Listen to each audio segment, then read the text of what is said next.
Well, I'm Melissa Klinger. I lost my dad last February of 2009. Sorry, sometimes I get emotional when I speak.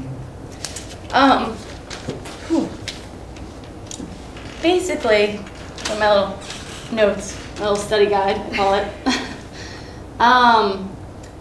it. Judy, gave us a few questions maybe to answer.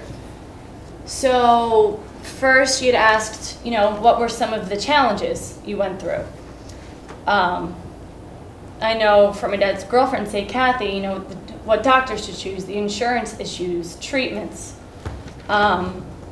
Seeing my dad lose his independence, sorry, I'm trying to be confident.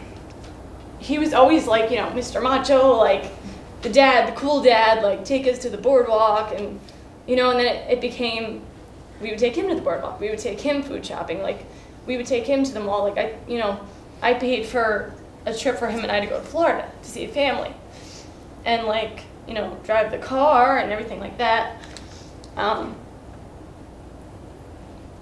But what I wanted to say is, for parents, communication, you have to communicate, and that's what was so important for my brother and I is, yeah, we were old enough to know. I was 18, he was 20.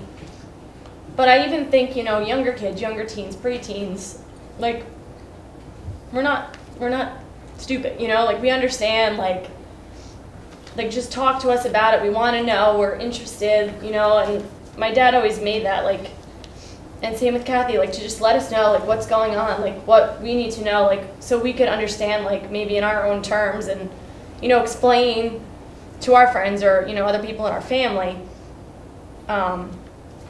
what was going on. Obviously, there was a lot of difficulties he had to face, not being able to drive, weight loss, hair loss, not being able to walk, but for my brother and I know it was a little harder for my brother than it was for me. Behind closed doors, my brother would get very upset, and we'd try to comfort him.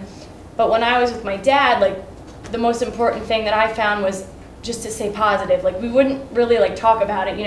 We would take my brother's dog, which became my dad's therapy dog, I swear, down to the dog beach, and we would walk and talk about school and just silly little things and laugh. And he'd always get in the car and make me put on his stupid 70s music, which now I love listening to because it reminds me of him, But, I've learned so much, just even from his diagnosis, and then onward for, those 2 years of just staying positive and living every day it's, your last day, you have to live for the day, not oh, well, this might happen in such and such time. You just have to think positively and don't cry over spilled milk or a bad day, and every day is different, and you just gotta live it up. And just surround yourself with positive people. You don't want the dwellers, whispering in your ear bad things. You want to surround yourself with people who are yeah, look at your dad, he's the strongest person I've ever met. I mean, it changed him almost for the better. He became, an advocate. He would go to meetings and try to help people and, talk to them about what they were going through to try to give them, it's okay, I'm going through it and look at me, I'm a strong guy, I'm living each day. And that really inspired me. I mean, Wendy was definitely a help when he was in the hospital.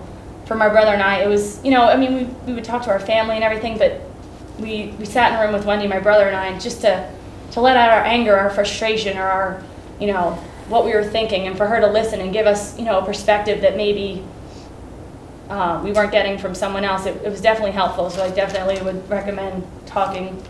I also had the problem like Taylor, I went to a therapist probably a couple months after, and I was talking and talking. I felt like it was just going in her one ear and out the other. She was saying what she had to say, but I was I didn't feel that connection. And there's definitely people out there, I'm sure, that you can have that connection with. But yeah, definitely just to think positive, appreciate the small things in life.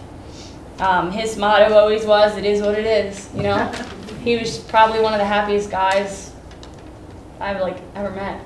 I know Taylor actually had him as a soccer coach when we were little, so we have that connection. And he was a little crazy on the soccer field, but you know, all in all, he's a good guy.